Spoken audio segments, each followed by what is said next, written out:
Meanwhile, big news is at the heart of this historic visit, India's first overseas defense manufacturing facility, which Defense Minister Rajat Singh is set to inaugurate. Pakistan and Saudi Arabia must now prepare, as India has made a major announcement last night. This interesting news is coming from India, and it has been reported by the Indian media itself. India has taken another historic step, establishing a global presence in defense production. Defense Minister Rajnath Singh is on an official visit to Morocco, where he will inaugurate India's first overseas defense manufacturing facility. This facility has been established in Casablanca, Morocco, and is considered a strong symbol of India's self-reliant defense policy, Make in India, Make for the World.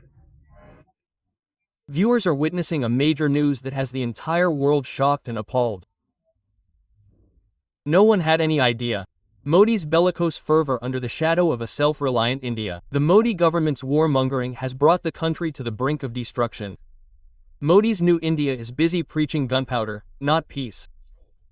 Under the guise of Modi's self-reliant India, the BJP has turned nationalists into political weapons. Modi's every move is pushing the region towards war. This plant, built by Advanced Systems Limited in partnership with Morocco's Royal Armed Forces, will initially assemble defense equipment such as wheeled armored platforms. It will not only meet the needs of the Moroccan military but is also poised to become a major hub for the supply of defense products to the entire African continent in the future. According to senior Defense Ministry officials, this project marks the beginning of a new era in India-Africa defense cooperation.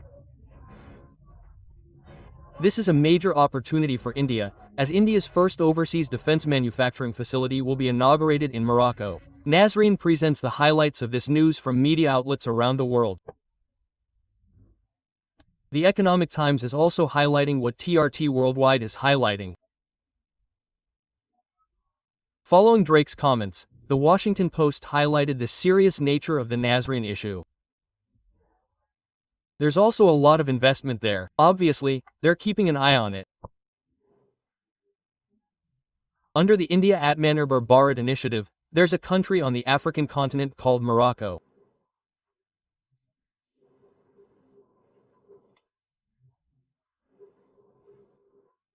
Morocco is setting up a factory there, and you can consider it a big, important factory.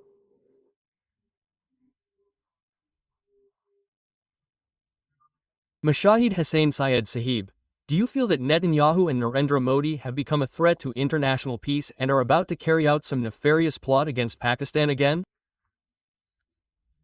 I believe that ever. Since the Modi government announced the truce between Pakistan and Saudi Arabia, the Pakistanis have been presenting such statements that clearly reflect their neediness. But right now, there's a mob going on here. Some see it as the foundation of a Muslim NATO, while others claim that Qatar and the UAE are already waiting in line, ready to jump on board the defensive alliance train as soon as it reaches them. These are strategic matters, not the kind of charade everyone is now harping on about. Then, some are busy suggesting that Pakistan's atomic bomb has become an Islamic bomb, and some have even taken the Muslim community beyond the Faisalkand turning point. This Isaac Dar Sahib was seen proposing a Muslim netta even before the deadline. The situation turned out to be two-sided. When the crisis hit, the government's role was clearly to create the right atmosphere. Obviously, the government's job is to create the atmosphere, even if its role is merely a gimmick, and that's exactly what has happened. Here, the biggest threat to global peace and regional security is the alliance between Greater Israel and United India, the Indo-Israel Agreement, and now the historic agreement we have signed with Saudi Arabia. Narendra Modi can only carry out one of his adventures, so we will bring in Yogi Adityanath, who is even more extremist than you. Narendra Modi will be replaced, so there's also the issue of existence. The most important thing in all this is that Narendra Modi's former Prime Minister, Rajnath Singh, issued a statement a few hours ago. First, viewers, you need to understand 2 or 3 things. India has been issuing statements before that Operation Sindoor is not over, and this single announcement has changed the entire scenario. Because Pakistan and Saudi Arabia signed a historic agreement. So now it seems that India, which was blocked by global powers after Operation Sindoor, will be given a green signal because the defense deal between Pakistan and Saudi Arabia needs to be tested.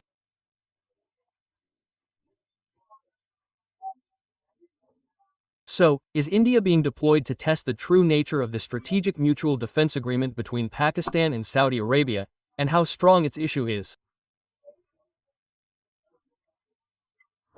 Now, NDTV's headline states that India's Defense Minister, Rajnath Singh, has issued a strong warning to Pakistan. Pakistan's conduct is also a threat, he said.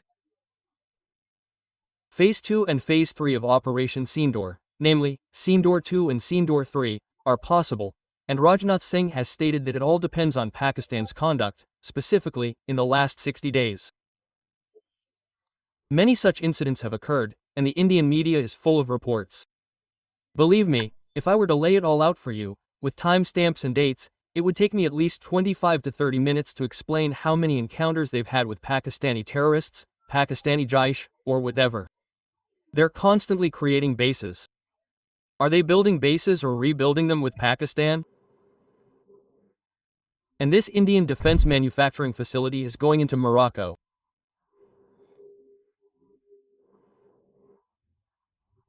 Understand that the Indian defense manufacturing plant being set up in Africa is essentially India building a link within the global south. This Indian factory for advanced systems, basically, these Indian groups like Adani, Ambani, and Tata, give India immense global outreach.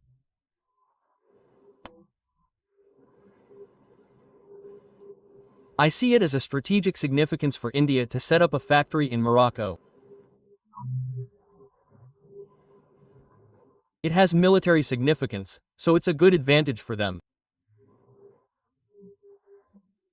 India, by setting up factories at these places tomorrow, when there is going to be a war in Europe, because India understands that there is going to be a confession between Europe and France and Russia, then they believe that we should give them weapons, we should give weapons to Europe, we should give weapons to Russia, so just like the great powers used to give weapons to each other, we should also give them weapons, then we will benefit, defense and everything will be cheaper.